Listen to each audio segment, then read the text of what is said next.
Selamat malam teman-teman semuanya. Senang bisa ketemu lagi di acara temu anggota dengan KBBS.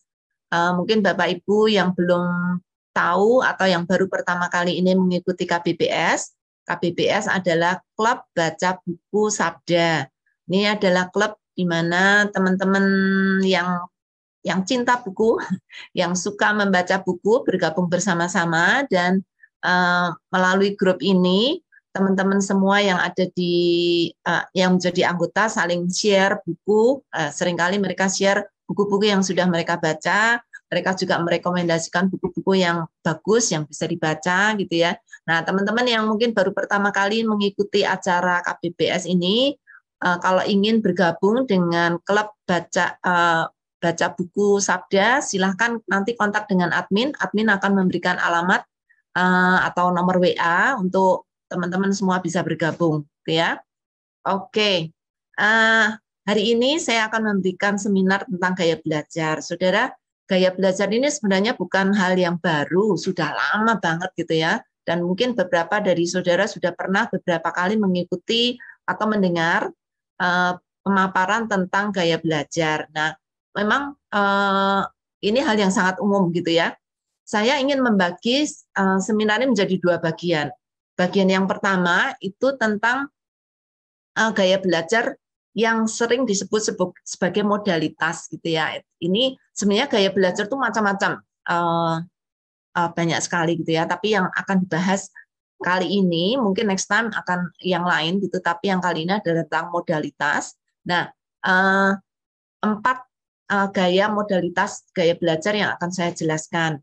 Nah, nanti karena ini adalah khusus untuk teman-teman yang suka buku atau pecinta buku, maka bagian kedua dari seminar ini adalah tentang gaya belajar verbal, yang khusus adalah atau yang sering disebut juga sebagai reading and writing atau baca dan menulis gitu ya, tapi saya menyebutnya sebagai verbal. Nah, karena itu Bapak Ibu, saya akan memberikan pemaparan yang pertama lebih dahulu, lalu nanti kita akan ada acara breakout rooms untuk teman-teman setelah mendengar pemaparan saya, atau mungkin saudara sudah tahu sebelumnya, kalau sudah nanti mendengar pemaparan saya dan saudara baru sekali ini ingin menyadari gitu ya, oh gaya belajar saya ternyata ini gitu, nanti silahkan saudara share di grup, di breakout rooms, nanti masing-masing kelompok mungkin sekira-kira antara 15 sampai 20 orang akan saling men-sharekan gaya belajar mereka masing-masing gitu ya. Oke, saya akan share screen lebih dahulu. Oke, teman-teman, judul dari seminar ini adalah gaya belajar. Apa gaya belajar Anda? Apa pentingnya dan apa gunanya? Oke. Oh ya, tadi moderator sudah mengingatkan saudara, kalau saudara ada pertanyaan silahkan langsung menulis di live chat ya, kalau nanti sudah ada pertanyaan. Saya akan memulai dengan sebuah quote ya dari George Evans. Dia berkata, setiap orang bisa belajar, tapi tidak pada saat yang sama atau dengan cara yang sama.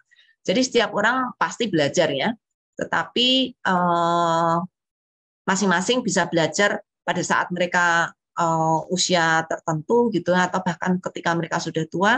Atau yang akan kita bahas hari ini adalah tidak dengan cara yang sama. Jadi masing-masing kita belajar dengan cara yang berbeda. Oke, next. Agenda yang pertama adalah saya akan jelaskan apa itu gaya belajar dengan secara singkat, kemudian gaya belajar modalitas yang terdiri dari 4, yaitu gaya belajar verbal, visual, auditory, kemudian kinestetik. Ya, nanti akan saya jelaskan satu persatu. Oke, apa itu gaya belajar? Nah, cara kita belajar mempengaruhi struktur otak kita. Mungkin kita tidak terlalu sadar ya, habit atau kebiasaan kita belajar itu membentuk struktur otak kita dengan cara tertentu. Nah, saya nggak akan bahas itu secara khusus, tapi tentang gaya belajarnya saja. Oke, definisi gaya belajar itu sebenarnya banyak sekali. Saya hanya akan mengambil 3 contoh saja ya. Jadi ada Willing mendefinisikan gaya belajar itu sebagai kebiasaan belajar yang disenangi oleh pembelajar, jadi oleh orang yang memakai kebiasaan itu gitu ya. Jadi ini preferensi atau kebiasaan yang dia lakukan terus-menerus dan akhirnya menjadi satu habit gitu ya, habit cara dia belajar. Kemudian dari Cavill, dia mendefinisikan gaya belajar adalah cara belajar seseorang dalam menerima, berinteraksi, dan memandang lingkungannya. Jadi Cavill melihat cara belajar ini sangat dipengaruhi oleh lingkungannya gitu ya. Kalau lingkungannya orang-orang yang suka membaca buku, mungkin gaya belajarnya lebih ke verbal. Kalau dia lebih banyak yang lain, maka kemungkinan bisa yang lain. Jadi lingkungan ikut membentuk cara belajar seseorang. Kemudian yang ketiga, Drummond itu mendefinisikan gaya belajar adalah cara belajar yang disukai individu dan kondisi yang diinginkan. Jadi ada sebenarnya orang-orang yang secara pilihan gitu ya, preferensi dia untuk belajar dengan kondisi tertentu dan yang dia sukai dan yang dia inginkan. Seringkali ini dipengaruhi juga oleh keadaan individu seseorang gitu ya, karena seseorang kan dilahirkan dengan talenta atau dengan bakat-bakat tertentu ya sebelum dia benar-benar menjadi dewasa, dan itu dibina sehingga itu menjadi satu kebiasaan yang dipakai sebagai cara belajar atau cara dia mengambil informasi gitu ya. Ya. Jadi ada banyak sekali macam gaya belajar, tapi malam hari ini kita hanya akan belajar tentang modalitas. Nah, modalitas ini adalah gaya belajar yang dilihat dari bagaimana otak menyerap informasi melalui panca indera.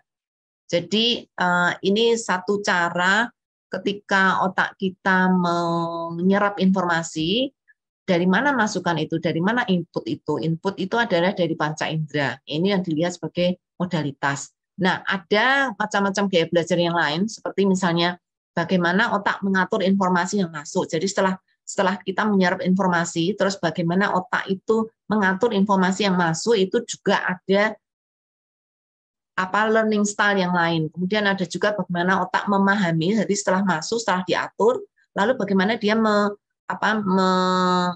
mengambil lagi atau memakai lagi informasi-informasi yang sudah terkumpul itu juga cara yang beda lagi. Jadi ada banyak banget saudara cara macam-macam gaya belajar, tapi malam hari ini kita akan mempelajari yang paling populer gitu tentang modalitas. Nah, gaya belajar modalitas itu dibagi menjadi 4 ya, sesuai dengan panca indera yang dipakai untuk menyerap informasi. Nah, verbal itu adalah cara belajar dengan membaca atau menulis. Ya, kalau saudara senang membaca, kemungkinan, tapi belum tentu ya, kemungkinan gaya belajar saudara adalah verbal. Kemudian ada yang kedua adalah visual, itu dengan cara belajar dengan cara melihat.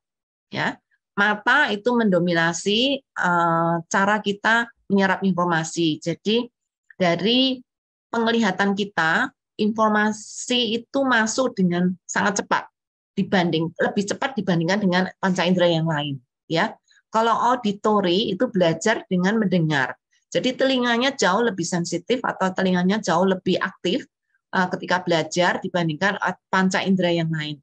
Kemudian kinestetis itu belajar dengan mempraktekkan atau hands on atau belajar dengan cara ambil langsung gitu ya ke lapangan dan mempraktekkan apa yang dia pelajari.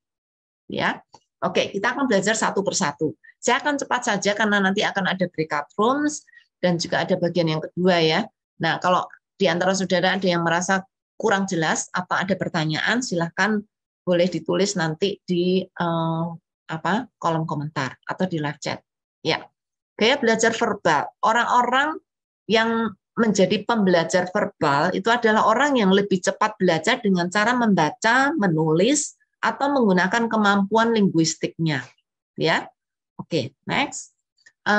Ciri-cirinya apa pembelajar verbal? Akan menolak. Oke, Musa akan ceritakan ya. Sebagai tolong dong di-mute ya. Oke. Ciri-ciri pembelajar verbal itu adalah dia suka membaca, dan bukan hanya suka membaca, sering dia bisa membaca dengan cepat. Dan dia lebih suka instruksi tertulis daripada lisan.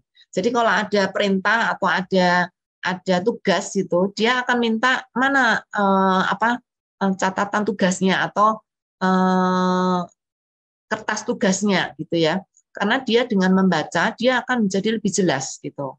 Dan dia lebih senang daripada dia mendengar instruksi yang panjang lebar gitu ya. Dia lebih senang membaca sendiri. Dan orang-orang pembelajar verbal adalah orang yang terampil dengan kata-kata, fasih dengan kata-kata, karena banyaknya dia membaca ini membuat dia menguasai banyak vocabulary, dan akhirnya dia bisa terampil, khususnya untuk menuliskan kembali. Ya. Juga termasuk berbicara sih. Orang-orang yang pembelajar verbal itu biasanya pintar berbicara di depan umum. Ya. Tapi juga jelas dia bisa menuliskan kembali gitu karena apa yang sudah dia baca itu terekam dengan baik di otak dan dia bisa menuliskan kembali dengan baik. Dia juga gemar mengoleksi kata-kata bijak, cerita-cerita menarik, buku-buku ya. Banyak orang yang mengkoleksi buku. Kadang karena senangnya dengan buku, pokoknya beli dulu gitu. Nanti kalau ada waktu baru dibaca. Ini banyak saya lihat di teman-teman di KBBS ya. Banyak sekali mengoleksi buku. Oh ya ini bukunya sudah diantriin ini, mau dibaca kapan gitu ya, nggak tahu kapan. Tapi yang jelas dia senang mengkoleksi buku-buku. Kemudian puisi dan lain-lain ya. Semua yang berhubungan dengan literatur. Nah, juga pembelajar verbal memiliki memori yang baik atau ingatan yang baik untuk mengingat kata-kata, terutama jika sudah pernah dibaca lebih dahulu atau yang sudah pernah dia lihat dalam tulisan. Ya, jadi memori dia itu, struktur otak dia itu seperti karena sering membaca itu memiliki kemampuan memori yang sangat baik untuk mengingat kata-kata dibandingkan dengan yang lain. Ya, oke. Kemudian ketika dia membaca, kebanyakan pembaca verbal itu bisa membaca dalam hati dengan baik, bahkan bisa membaca dalam hati dengan cepat, gitu ya. Dan lebih senang membaca sendiri dibandingkan kalau dibacakan. Nggak suka kalau dibacakan. Dia senang melihat kata-kata, melihat tulisan, dan membaca sendiri. Nah, orang-orang dari pembelajar verbal ini kebanyakan, tidak selalu ya, tapi kebanyakan berprestasi baik di sekolah. Nilainya cukup baik, kecuali untuk ilmu pasti, matematika, fisika, gitu seringkali tidak terlalu bagus. Tapi untuk pelajaran-pelajaran yang lain kemungkinan besar dia sangat menguasai gitu ya. Nah, itu cirinya. Saudara boleh merefleksi diri sendiri, saudara apakah saudara tipe ini gitu ya. Walaupun cirinya sebenarnya jauh masih bisa lebih banyak gitu ya, tapi kira-kira lah seperti ini. Nah, jadi rekomendasi untuk mereka yang punya gaya belajar verbal, kalau saudara ingin belajar, cari buku atau referensi tertulis gitu ya, baik digital atau baik cetak. Kalau zaman dulu jelas cetak, sekarang kemungkinan saudara akan bisa mengakses bahan-bahan, referensi atau artikel atau buku, bahkan buku online, buku digital, semua bahan tertulis ya. Biasanya itu akan menolong saudara akan belajar jauh lebih cepat gitu ya, dibandingkan saudara mendengar seminar misalnya. Saudara akan jauh lebih senang membaca dibandingkan yang lain. Kemudian kedua, saudara setelah saudara membaca, kebanyakan orang-orang bergaya belajar verbal ini suka sekali menuliskan kembali apa yang dipelajari. Dan ini adalah cara sangat baik bagi mereka untuk bisa mengingat lebih lagi. Menuliskan kembali bukan berarti nanti akan dipelajari ya. Ada teman-teman saya, orang-orang yang bergaya verbal, gaya belajarnya verbal, itu ketika mendengarkan khotbah, dia tuh mencatat semua khotbah yang dia dengar hari Minggu dicatat. Terus saya pernah tanya, ini nanti kalau sudah kamu catat, terus akan kamu baca enggak? Soalnya kok tulisannya kok lumayan nggak terbaca gitu ya. Dia bilang, nggak harus saya baca kembali. Yang penting saya tuliskan kembali. Dengan menuliskan kembali, itu terekam 2 kali di dalam otak saya, dan dia akan mengingat jauh lebih baik. Jadi orang yang menulis kembali atau membuat ringkasan itu tidak selalu akan dibaca kembali. Karena tujuannya adalah supaya itu terekam di dalam otaknya, ketika dia melihat tulisannya itu, dia akan mengingat jauh lebih baik. Ya. Kemudian yang ketiga, membuat catatan pribadi. Banyak sekali orang-orang yang bergaya verbal ini memang suka sekali menulis. Jadi kalau ada buku yang menarik, ada cuplikan artikel yang menarik, maka dia akan membuat catatan pribadi. Orang yang bergaya belajar verbal ini biasanya punya buku kosong, buku tulis ya, yang bagus. Dia akan cari yang warnanya bagus, yang kertasnya bagus. Biasanya itu yang buatan dari Jepang tuh ya, akan dikoleksi gitu. Karena untuk catatan pribadi, entah itu kata-kata yang menarik, kata-kata yang bagus, puisi atau apapun gitu ya, itu biasanya mereka pasti punya itu. Kemudian rekomendasi juga untuk orang yang bergaya verbal, untuk bisa lebih lagi dia bisa memanfaatkan gaya belajarnya dengan baik, komunikasikan apa yang dipelajari. Jadi dia akan sharekan, kemarin ini kayak di KBBS ya, kita praktekkan itu di dalam klub baca buku. Buku yang kemarin dibaca gimana nih? Berkatnya apa? Pelajaran apa yang didapat? Apa yang paling berkesan dari semua bab yang ada? Bab mana yang paling banyak isinya, yang bisa diambil manfaatnya gitu ya. Nah, ketika kita mengkomunikasikan kembali apa yang kita baca atau yang kita pelajari dari membaca, itu akan terekam jauh lebih kuat lagi di dalam pikiran dia, gitu ya. Kemudian juga orang yang bergaya verbal kalau mau untuk bisa mengenhance, memperkuat kemampuan dia di dalam mengingat, dia akan cari orang untuk berdiskusi. Dari apa yang dia pelajari, dari apa yang dia baca. Kemarin saya baca buku ini loh, atau kemarin saya baca artikel ini, gitu ya. Kemudian dia akan diskusikan, menurut kamu gimana? Kok kenapa penulisnya ngomong kayak gini ya? Biasanya sih kalau aku baca di buku, dia topik ini biasanya dibahas seperti ini, kok sekarang kok agak beda ya, gitu ya. Dia akan cari orang untuk apa? Untuk menggali kembali apa yang sudah dia pelajari, menggali semua ingatannya untuk bisa didiskusikan kepada orang lain untuk dia bisa belajar lebih baik. Nah, hal yang paling menarik dari gaya belajar verbal adalah kalau dia mengajar orang lain, maka itu akan memiliki kekuatan yang luar biasa, gitu ya. Nah, ini akan sangat menarik. Saudara, mungkin hanya di bagian verbal ini saya akan menjelaskan dengan detail ya, karena kalau detail nanti 1 jam nggak selesai semua. Gitu. Nah, gaya belajar visual. Gaya belajar visual adalah orang yang lebih cepat belajar dengan melihat. Melihat bisa macam-macam. Pokoknya dengan mata. Melihat gambar, melihat tulisan, melihat table atau chart gitu ya. Kemudian melihat video. Cuman video kalau nggak ada teksnya, kebanyakan orang visual nggak terlalu tertarik gitu. Orang auditoris senang tanpa teks, no problem gitu ya. Tetapi untuk orang visual dia akan lebih senang kalau ada teksnya. Walaupun itu bahasa Indonesia, teks bahasa Indonesia, dia akan lebih senang membaca teksnya dibandingkan mendengarkan apa yang dikatakan di dalam video itu. Ya, atau alat visual yang lain. Jadi, saudara, visual dan verbal memang ada sedikit overlapping karena dia juga melihat tulisan dan tulisan itu bisa menjadi cara dia menyerap informasi dengan baik. Ya. Ciri-cirinya apa? Memberinya bagus untuk mengingat apa yang dilihat. Misalnya instruksi yang tertulis, atau gambar, atau chart, atau kata-kata menarik, atau kata-kata quote yang dipasang di gereja atau dimanapun gitu ya.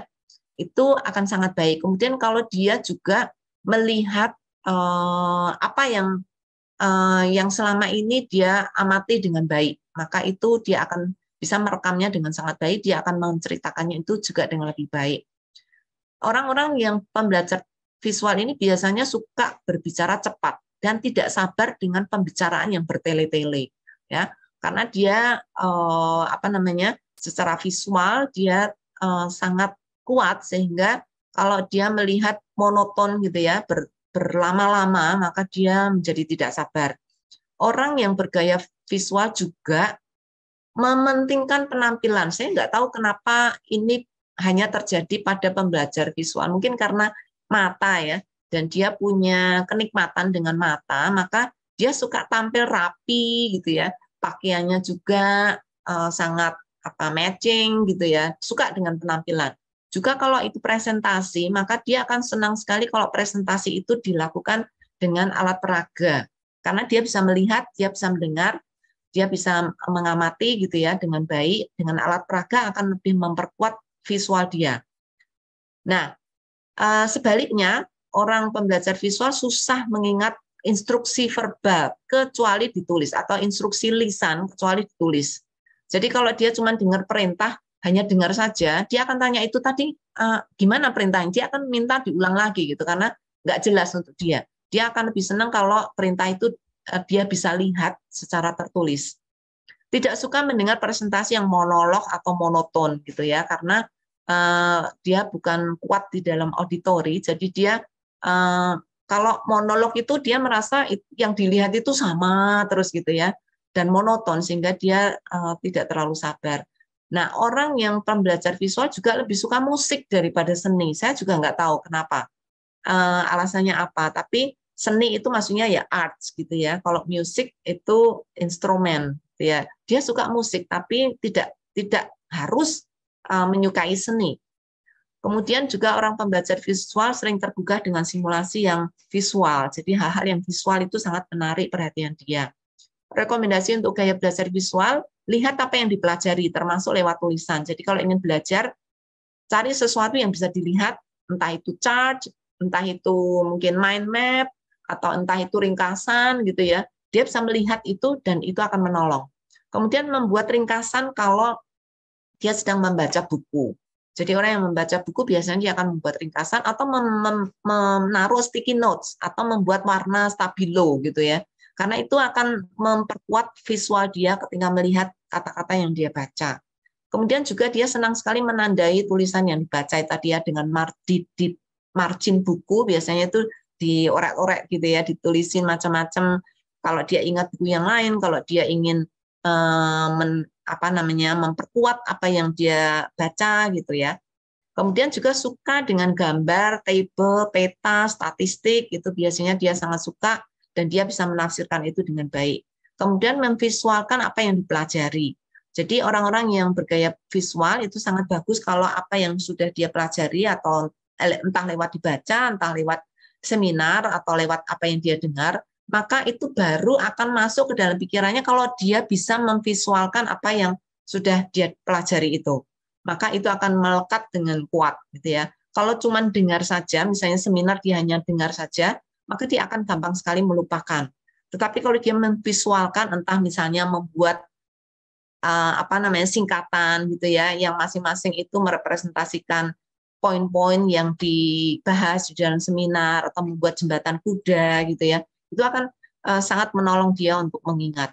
Kemudian orang-orang yang gaya belajarnya visual itu suka tempat yang sepi, tidak suka diganggu. Dia sangat terusik dengan keramaian, nggak suka dengan keramaian. Ya, oke. Gaya belajar auditori. Orang yang belajar gaya belajarnya auditori adalah orang yang cepat belajar dengan cara mendengar. Nah, ini beda ya dengan tadi dengan mata, sekarang dengan mendengar. Jadi dia senang sekali mendengar, dia senang sekali mendengar orang berbicara, dan dia sendiri berbicara mendengar suara dia sendiri, dan suka juga berdiskusi karena dengan berdiskusi dia mendengar orang lain berbicara. Jadi ciri-cirinya saat bekerja dia suka berbicara sendiri. Ini bukan karena gila ya. Saudara mungkin kadang-kadang melihat temanku itu sebenarnya baik-baik saja, tapi kok dia suka ketahuan berbicara sendiri karena dia suka mendengar gitu ya. Kalau kesepi gitu dia akan menyanyi atau dia akan mendengarkan suaranya sendiri. Lebih suka mendengar seminar daripada membaca buku. Jadi orang yang pembelajar auditori itu nggak suka baca, tapi dia akan suka mendengar seminar. Bukan berarti nggak suka belajar ya, tapi dia suka sekali cara belajar dengan mendengar. Lebih suka juga mengeja dengan bersuara atau menggerakkan bibir ketika dia membaca daripada membaca dalam hati. Dia susah sekali. Orang auditori susah sekali membaca dalam hati. Dia harus mendengar sesuatu gitu ya. Atau dengan bibir yang bergerak itu paling tidak dia mendengar bisikan-bisikan dari suaranya sendiri ya. Kemudian orang yang pembelajar auditori mempunyai masalah dengan tugas-tugas yang berhubungan dengan visual atau tertulis. Jadi dia akan lebih senang kalaupun dia membaca, misalnya tugas itu ditulis gitu ya. Ini dari dosen misalnya atau dari orang lain gitu, ditulis, maka dia bilang ini maksudnya apa gitu. Dia akan minta orang lain seakan-akan membacakan lagi ulang kepada dia atau memberikan penjelasan ulang kepada dia karena dia sulit. Bukan sulit, bukan tidak bisa ya, tapi dia lebih senang kalau mendengar instruksi itu lewat orang berbicara atau secara lisan. Ya. Kemudian cara berbicara orang belajar auditoris juga katanya ini irama yang berpola. Jadi suaranya tidak flat gitu ya. Dia suka mendengar suara yang berbeda-beda, jadi dia akan bereksperimen dengan banyak suara dan dia suka sekali dengan suara-suara yang dia minati gitu ya. Jadi memorinya bagus untuk mengingat yang didengar. Ketika dia mendengar, dia itu bisa membedakan warna suara gitu ya. Dia bisa membedakan tinggi rendahnya suara gitu. Sehingga dia menikmati itu. Dan dia lebih suka gurauan lisan daripada membaca komik. Walaupun di komik itu banyak gurauan atau banyak humor, tapi dia akan lebih senang mendengar orang membacakan atau melisankan gurauan atau humor, gitu ya. Jadi kalau saudara tipe seperti ini mungkin senang mendengar di YouTube atau di TikTok itu gurauan-gurauan yang lisan yang bisa didengar dengan baik, gitu ya. Dia tidak harus melihat atau melihat visualnya, tapi secara lisan pun dia sangat menikmati. Belajar lebih banyak dengan berdiskusi, karena dengan berdiskusi dia bisa mendengar suara orang, dia bisa menikmati intonasi suara, dan dia akan ingat ini pendapat ini itu kemarin diucapkan oleh dia dengan suara yang berat gitu ya. Dia bisa memberi kesan yang sangat baik dengan suara-suara yang dia dengar. Jadi rekomendasi untuk gaya belajar auditori, cari bahan audio untuk belajar. Jadi kalau saudara sulit membaca buku, cari buku audio untuk bisa dipelajari atau bisa didengarkan. Ulangi dengan bersuara. Jadi kalau ada bagian-bagian yang penting dari tulisan yang saudara ingin rekam di dalam pikiran saudara, saudara harus mengulangnya dengan bersuara. Atau cari teman berdiskusi. Jadi kalau dengan berdiskusi, maka saudara akan mendengar pendapat-pendapat atau ide-ide yang disampaikan secara audio, sehingga saudara bisa merekam kata-kata itu dengan lebih baik. Juga saudara bisa membaca keras saat membaca, karena saudara nggak suka baca kan. Tetapi kalau saudara ingin tetap membaca, saudara bisa bertahan lama kalau saudara membaca dengan keras buku yang saudara baca. Atau kalau saudara ingin merekam percakapan diri sendiri, maka itu akan menolong saudara untuk mengingat apa yang ingin saudara ingat atau apa yang ingin saudara hafalkan. Dengan merekam itu, saudara mendengar suara sendiri, saudara akan hafal. Kemudian juga berbagi dalam komunitas. Jadi karena saudara senang mendengarkan, berbagi dengan komunitas, maka saudara akan mendengar ada banyak pendapat dari macam-macam orang, khususnya ketika itu dilakukan secara audible. Ya, oke. Yang terakhir adalah gaya belajar kinestetik. Orang yang cepat belajar dengan cara mempraktekkan atau mengerjakan sesuatu yang melibatkan gerakan tubuh. Jadi harus hands on gitu ya. Bukan hanya tubuh tangan gitu ya, tetapi juga kaki, juga mulut, juga yang lain. Ya. Jadi ciri-cirinya adalah dia senang sekali belajar yang hands on atau praktek. Jadi kalau dia benar-benar ingin menguasai sesuatu, apa yang dia pelajari, maka dia harus bisa mempraktekkan itu ya, sehingga dia akan ingat. Kalau cuma baca, cuma mendengar, maka dia tidak akan bisa mengingat dengan lebih baik.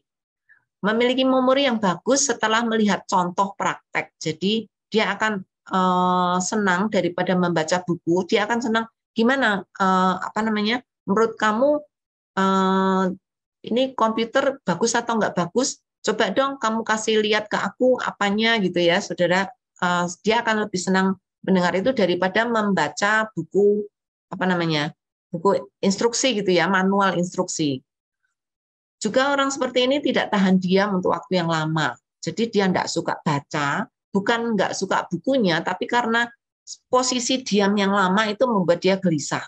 Duduk lama, kalau saudara lihat orang kinestetik itu kalau ikut seminar itu dan saudara lihat orang gelisah ketika duduk mendengar seminar, itu kemungkinan besar dia gaya belajarnya kinestetik atau karena suka menggerakkan badannya. Dia kalau duduk diam, dia tidak terlalu suka. suka melakukan aksi yang menarik perhatian supaya tidak bosan. Jadi seringkali orang-orang kayak gini bukan caper untuk cari perhatian saja, tapi juga karena dirinya sendiri mulai bosan, jadi dia harus menghibur diri sehingga dia bisa lebih lebih up gitu ya. Saat membaca akan banyak bergerak, termasuk menggerakkan mulut atau menggerakkan jari untuk menunjuk apa yang dibaca. Jadi kalau saudara melihat ini orang dewasa, udah setengah tua, tapi kok membaca kok tangannya ada di buku ngikutin apa yang dibaca. Gitu. Itu karena dia gaya bacanya kinestetik gitu ya. Juga bibir, itu juga menggerakkan bibir. Kalau dia nggak menggerakkan jari, maka dia akan bersuara atau menggerakkan bibirnya. Lebih suka bercerita daripada menulis atau membaca. Orang kinestetik nggak suka baca, nggak suka menulis. Ya. Kemudian juga menyukai kegiatan yang menyibukkan. Senang sekali dengan semua kegiatan apapun yang rame-rame dan banyak orang gitu ya, ikut terlibat dan banyak hal yang dilakukan, dia senang sekali. Dan orang-orang seperti ini tidak mudah terganggu dengan keributan, bahkan senang dengan keramaian, dengan keributan. Jadi kalaupun di tengah diskusi itu, entah itu diskusi di pasar atau di tempat keramaian, dia sama sekali tidak terganggu. Dia akan bisa mengikuti dengan baik. Ya. Oke, jadi rekomendasi untuk mereka adalah jangan duduk saat belajar. Jadi mungkin saudara bisa berdiri, saudara bisa mungkin main lato-lato sambil membaca gitu ya. Melakukan sesuatu atau saudara ketok-ketok di meja gitu ya. Itu akan menolong saudara untuk tidak bosan. Kemudian pakai alat peraga, itu akan sangat menolong sekali karena dengan itu dia bisa hands on dan dia bisa melihat alat peraga itu dan bisa memegang, bisa menyentuh alat-alat peraga itu, dan ketika dia akan bergerak ketika belajar, sama ya. Kalau saudara melihat itu orang-orang yang duduk kemudian kakinya goyang-goyang terus nggak berhenti gitu ya, atau ketika dia membaca buku itu kakinya tanpa berhenti akan digerak-gerakkan, itu kemungkinan dia gaya belajarnya kinestetik. Usulan juga untuk mereka adalah lakukan role play. Jadi kalau sulit sekali mengingat atau menghafal sesuatu, coba lakukan itu role play. Maka saudara akan jauh lebih gampang untuk mengingat. Dan kalau saudara ingin apa yang saudara pelajari itu betul-betul nempel di dalam memori saudara, praktekkan apa yang dipelajari. Jadi kalau saudara belajar teori tentang penginjilan, mungkin yang masuk mungkin cuma 10% atau 20%. Tapi ketika saudara mempraktekkan bagaimana menginjili dan pergi ke tempat untuk dia bisa share firman Tuhan, maka dia akan ingat jauh lebih baik dan juga lebih antusiasmenya lebih tinggi gitu ya ketika mempraktekkan. Dan untuk mereka akan sangat baik kalau bikin block time, karena mereka orang-orang seperti ini nggak suka duduk lama atau diam lama, jadi bikin block time. Oke, setiap setengah jam aku akan berhenti minum atau akan berhenti jalan-jalan atau akan berhenti olahraga gitu ya. Maka saudara akan bisa melanjutkan membaca buku atau untuk belajar. Kalau enggak, saudara akan kesulitan. Itu ya. Oke. Kesimpulan dari semua ini adalah saudara kenalilah diri. Kenali diri dan temukan gaya belajar yang cocok dan ciptakan lingkungan yang sesuai dengan kebutuhan. Bukan hanya kepada diri ya, kadang kepada saudara sebagai orang tua, mungkin kepada anak gitu. Ini anakku kalau belajar kok nggak bisa tenang ya, kok ribut terus ya, pergi sana pergi sini kayak nggak konsen gitu ya. Nah itu kenapa? Ciptakan lingkungan untuk dia itu bisa cukup aman dan tetap bisa belajar, dan saudara bisa tahu bahwa itu memang cara belajar dia gitu, bukan dia kok kamu tuh kok nggak serius gitu. Kadang orang tua marah-marah ya, lihat anaknya belajar kok sambil dengerin, sambil goyang-goyang, sambil nari bahkan gitu ya. Ya karena cara belajar dia memang seperti itu gitu ya. Oke. Tetapi hampir tidak ada orang yang memiliki hanya satu gaya belajar. Biasanya kombinasi, tapi ada yang dominan. Jadi saya tuh dominan verbal, tapi saya juga punya gaya belajar visual, dan itu menjadi kombinasi dari apa yang saya pelajari. Jadi jarang orang memiliki cuma satu gaya belajar. Gitu ya teman-teman. Saya akan berikan waktu breakout untuk saudara bisa mencerna kembali dengan mendiskusikan dengan teman, bukan diskusi sebenarnya, untuk menceritakan kepada teman yang lain gaya belajar saudara apa setelah melihat ciri-ciri, saudara melihat hal-hal yang tadi sudah disampaikan dan itu menolong saudara, memang mengingatkan saudara, oh iya kenapa saya kayak gitu ya. Jadi saudara bisa bagikan ke grup karena waktunya sangat mepet sekali. Mungkin saudara akan punya waktu cuma 5 maksimal 10 menit di dalam kelompok.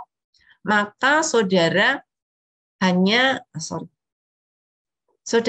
bisa menceritakan gaya belajar dominan saya apa, yang paling dominan yang saudara tahu, kemudian atau mungkin bahkan hampir sama gitu ya. Paling tidak sebutkan 2 gaya belajar yang saudara paling familiar untuk saudara sendiri. Gitu Nikos, mungkin sampai di sini. Ya, oke Bu. Terima kasih untuk presentasinya. Kita akan siap-siap untuk breakout room ya Bu. Jadi di sini ada 49 participants, jadi akan dibagi menjadi 3, 17, 16, 16 gitu ya. Setiap breakout room akan dibagi oleh Mas Odi. Nanti akan menjadi fasilitator, ada Ibu Yulia, lalu ada saya, lalu ada Kak Roma untuk kelompok yang ketiga. Oke. Mas Odi, apakah bisa untuk mulai breakout room untuk membagikan gaya belajar yang dominan dan juga kombinasinya? Ada 2. Oke. Silakan Mas Odi. Oke. Teman-teman, saya akan bagi ke dalam breakout rooms. Nanti kalau ada notifikasi bisa diikuti dialognya itu ya. Oke.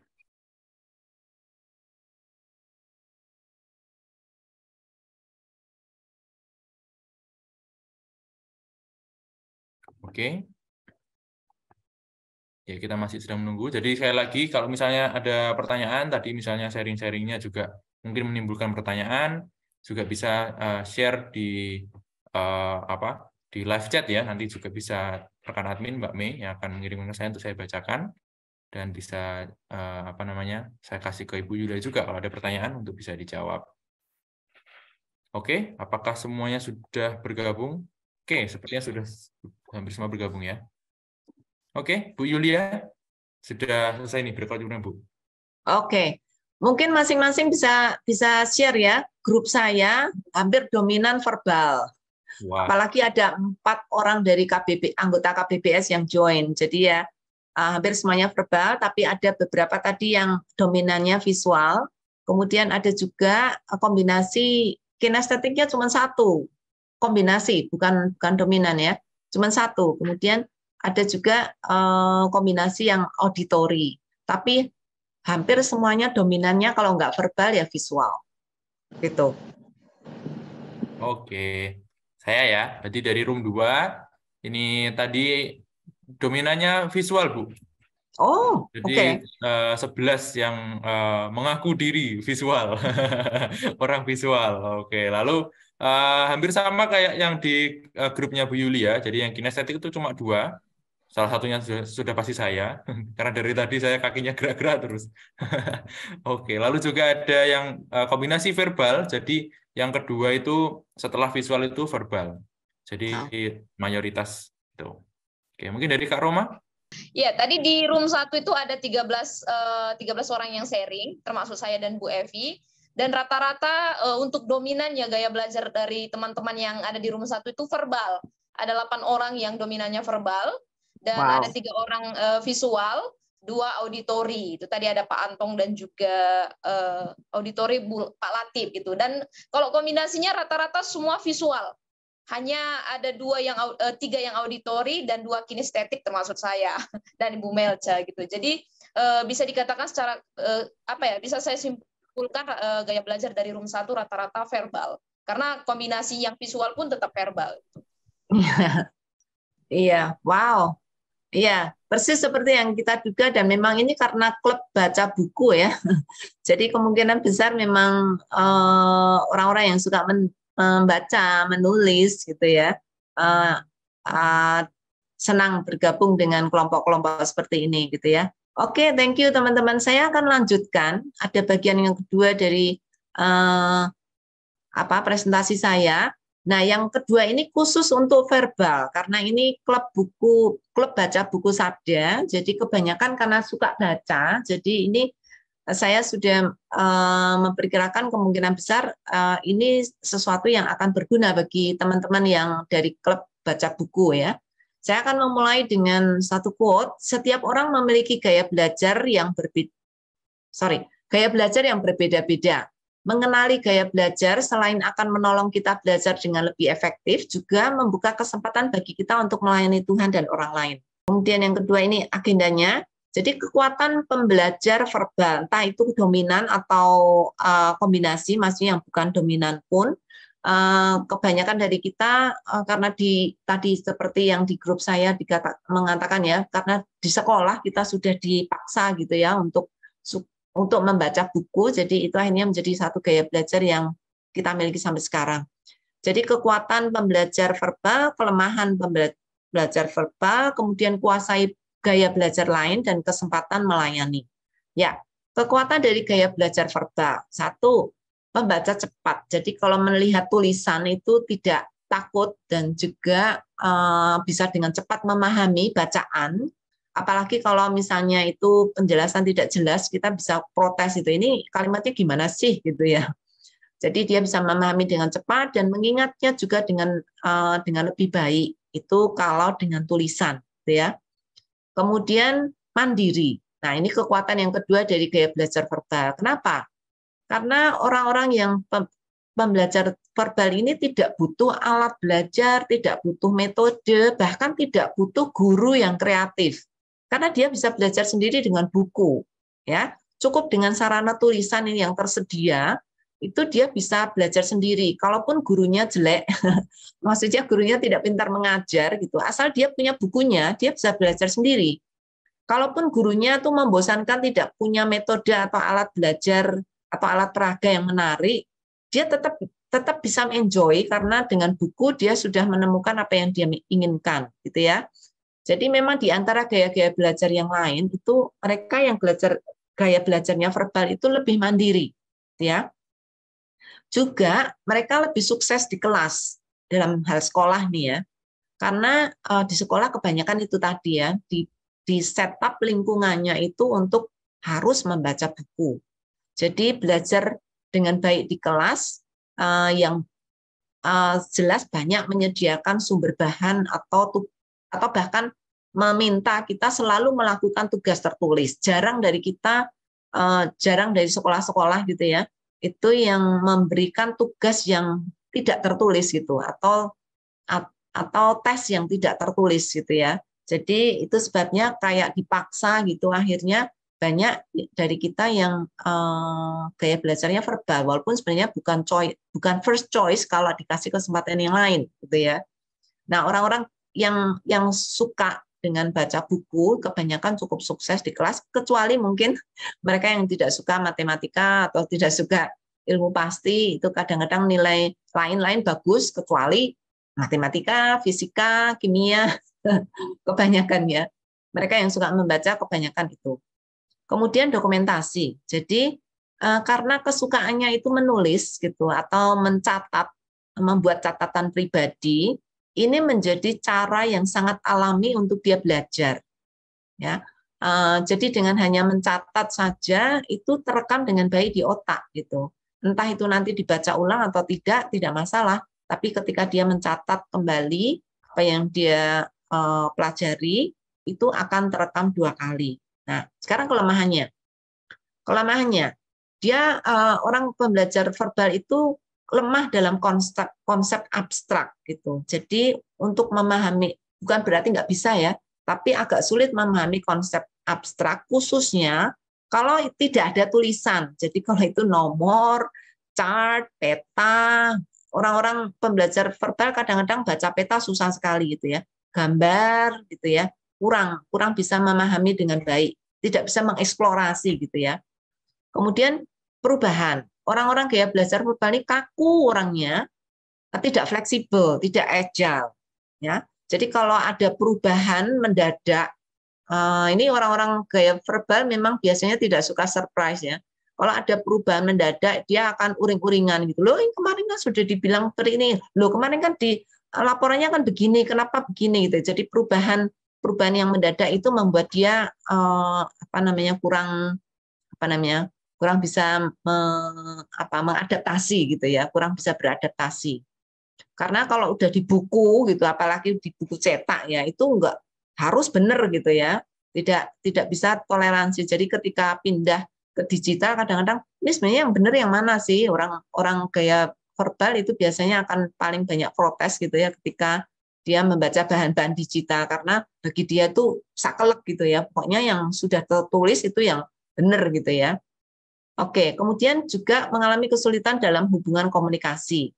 Dia bukan tidak bisa, tapi dia harus bekerja keras menjalin hubungan yang membutuhkan banyak komunikasi lisan, karena dia harus menggunakan auditorinya dengan lebih baik gitu untuk dengar kamu ngomong apa sih gitu, atau tadi penjelasannya gimana gitu. Kadang dia sulit untuk menyambungkan ide-ide yang begitu banyak bertebaran tapi tidak bisa dilihat secara tulisan gitu ya. Itu membuat dia kurang bisa memahami dengan baik. Jadi dia harus bekerja keras untuk bisa membina komunikasi yang sering hanya dilakukan secara lisan supaya dia tidak salah paham atau salah mengerti. Kemudian sulit juga dengan pekerjaan tangan. Jadi kurang menikmati keterampilan tangan dan menganggap sulit hal-hal yang membutuhkan praktek gitu ya. Karena gaya belajar verbal biasanya itu tadi kaku ya. Biasa duduk lama, dia bisa tahan diam dengan membaca buku gitu, suasana hening, senang ke perpustakaan itu kan sesuatu yang orang gaya verbal itu menikmati gitu ya. Jadi untuk hands on seperti orang-orang kinestetik mereka tidak terlalu luas, tidak bisa luas gitu ya. Nah, itu kelemahannya. Nah, apakah cukup puas dengan gaya belajar yang saudara sudah dapati sekarang? Jangan berhenti di situ. Sangat-sangat disarankan saudara memiliki sebenarnya semua gaya belajar yang lain, walaupun pasti nanti akan ada dominan, tapi kuasai juga yang lain. Kalau saudara merasa aku sangat lemah sekali dalam kinestetik, ayo coba lakukan itu gitu ya. Dan berkali-kali, entah dengan hands on, dengan ikut nandangi gitu ya, maksudnya ikut tangannya ikut kotor gitu, belajar untuk melihat dengan mata kepala sendiri, jangan hanya percaya karena membaca gitu ya, karena di bacaan ada udah ya itu percayalah gitu ya. Saudara kadang-kadang perlu juga pembuktian secara praktek gitu supaya saudara bisa tahu bagaimana prosesnya, saudara juga bisa menikmati prosesnya gitu. Orang gaya verbal memang kadang proses kurang dinikmati gitu ya. Nah, karena terlalu nikmat dengan buku yang sudah paten gitu ya. Nah itu. Nah, kenapa harus menguasai gaya belajar lain atau belajar gaya belajar lain? Pertama, menutupi kelemahan dari gaya belajar yang dominan saudara punya. Jadi apa yang menjadi kelemahan pembelajar verbal dapat diatasi dengan kelebihan gaya belajar lain. Jadi sebenarnya ini bukan hanya untuk orang verbal ya, tapi juga untuk yang lain. Miliki gaya belajar yang lain. Kalau saudara nggak senang buku, bukan berarti aku bukan orang yang senang buku kok. Pokoknya aku nggak mau baca buku. Jangan.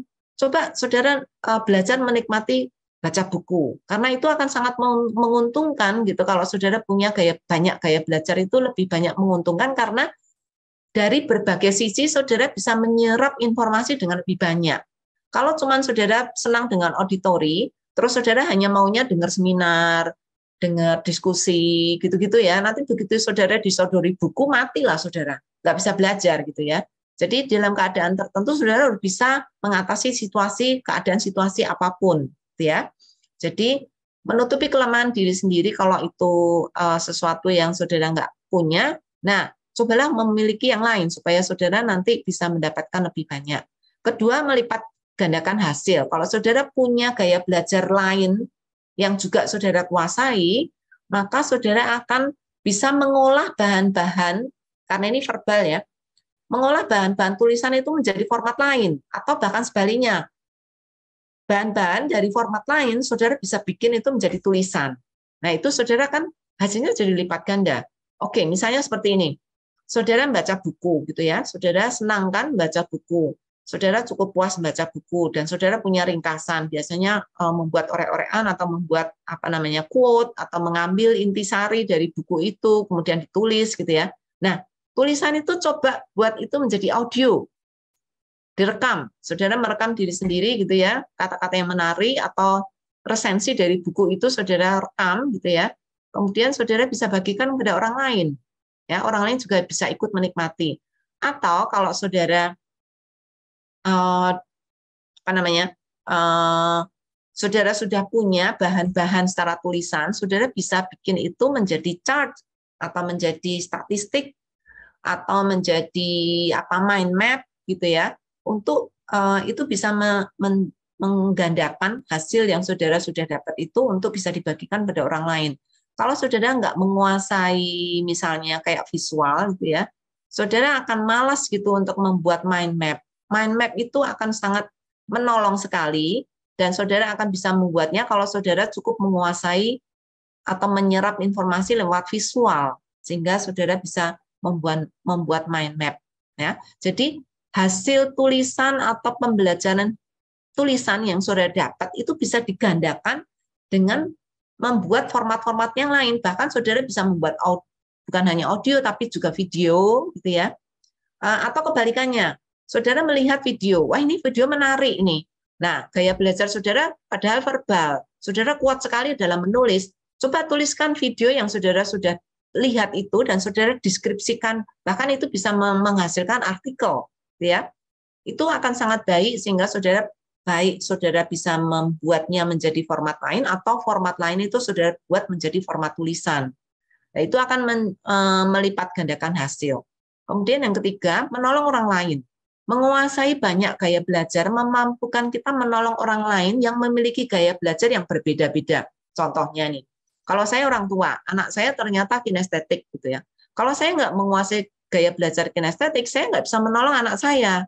Kalau saya juga mempelajari atau menguasai gaya belajar kinestetik, saya bisa menolong anak saya yang juga kinestetik sehingga saya tahu, oh kalau kamu membaca ini nggak ngerti, coba digambar deh, gitu ya, digambar. Atau coba kamu ceritakan ulang. Nah, karena saudara menguasai gaya belajar itu, saudara bisa membimbing anak saudara untuk bisa belajar dengan lebih baik dengan cara yang dia comfortable gitu ya, dengan cara yang dia nyaman. Gitu. Atau kalau saudara misalnya punya karyawan, ya, karyawan saudara itu heran, saudara sudah bikin panduan, gimana caranya bikin ABC gitu ya, panduannya sudah rapi gitu, tapi dia baca aja nggak mau gitu, atau saudara susah sekali dia mengerti apa yang saudara sudah tulis gitu ya.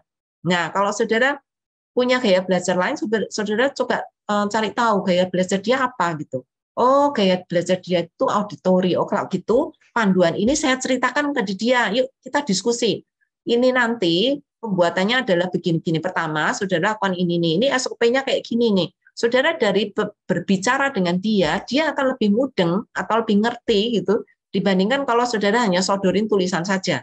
Gitu ya. Jadi kalau saudara punya gaya belajar lain, itu sangat menolong orang lain, orang yang bekerja dengan saudara, anak saudara, atau bahkan ketika saudara melayani. Misalnya saudara seorang pendeta gitu ya. Saudara gayanya verbal. Waduh, kalau gaya verbal itu udah saudara akan ngomong panjang lebar, saudara akan sharekan itu dengan membagikan artikel dan lain-lain. Tapi saudara heran, kenapa jemaat saya nggak ada yang mau baca ya? Wah, saya sudah kasih begitu banyak referensi, nggak ada satupun yang dibaca oleh mereka. Nah, mungkin saudara harus melihat gitu ya, gaya belajar mereka apa gitu. Kalau gaya belajar mereka adalah bukan verbal, mungkin saudara bisa bikin kelompok diskusi gitu ya. Saudara bisa lakukan hal-hal yang bisa menolong mereka untuk belajar dengan lebih baik, gitu ya. Nah, yang terakhir adalah kesempatan melayani. Saudara yang punya gaya belajar verbal, ada paling tidak saya sodorkan 3 ya, bisa lebih banyak. Paling tidak ada 3. Saudara bisa menjadi copywriter atau scriptwriter. Jadi jangan hanya menjadi penikmat buku, tapi saudara bisa menghasilkan, menjadi produser, menghasilkan. Jangan hanya menjadi konsumer, tapi juga menjadi produser. Produser apa? Kalau saudara senang membaca buku atau membaca artikel, cobalah buat misalnya reels, naskah atau skrip untuk bisa divideokan. Atau saudara bisa membuat foto, kemudian saudara bikin caption, itu copywriter ya, saudara membuat caption, entah kalau saudara pasang itu di Instagram atau di sosial media yang lain, saudara bikin caption yang menarik itu dengan foto yang menarik dan saudara bisa kombinasikan itu. Dan itu bisa menolong dan menjadi kesempatan pelayanan yang luar biasa, ya. Saudara juga bisa menjadi administrator. Kenapa? Karena pembelajar verbal menikmati tugas-tugas rutin tulis-menulis, ya, administrasi. Saudara bisa menolong entah yayasan lain, saudara bisa menolong gereja saudara, saudara bisa menolong mereka yang membutuhkan pelayanan administrasi gitu ya, entah sebagai volunteer atau sebagai freelance. Nah, saudara bisa lakukan itu. Atau juga saudara bisa teaching. Orang-orang yang punya gaya belajar verbal, cara terbaik untuk menyalurkan berkat dari yang saudara baca adalah dengan mengajar orang lain. Nah, di Sabda kami teman-teman yang bergabung dalam klub baca buku Sabda, saudara diberi kesempatan ya, entah saudara share buku yang saudara sudah baca, atau saudara bisa melakukan seminar gitu ya, untuk bisa dibagikan pada teman-teman yang lain.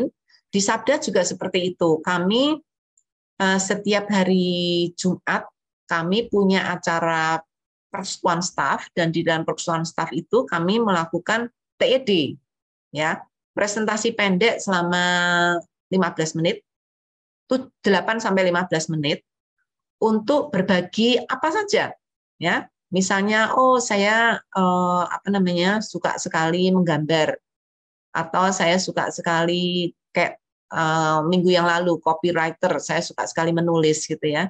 Dia akan men-sharingkan bagaimana bisa menjadi seorang copywriter, apa saja yang bisa dilakukan dan lain-lain. Jadi mengajar orang lain itu sangat efektif sekali karena terekam banyak di kepala saudara gitu ya. Kesempatan melayani itu banyak sekali, entah bagi gereja saudara, bagi pelayanan di mana saudara ada, atau bahkan yayasan yang saudara tahu, bahkan termasuk Sabda. Kalau saudara punya kemampuan untuk menjadi scriptwriter atau copywriter atau administrator atau teaching, saudara silahkan bisa menghubungi Sabda. Saudara juga bisa menyalurkan apa yang sudah saudara dapat itu untuk menjadi berkat bagi orang lain. Tapi jelas saya sarankan saudara bisa melayani gereja saudara sendiri terlebih dahulu ya, karena itu akan menjadi berkat bagi gereja saudara. Itu ya, saya kira sampai di sini. Ini ada beberapa referensi artikel, nanti saudara bisa mendapatkannya. Oke, gitu Nikos. Oke.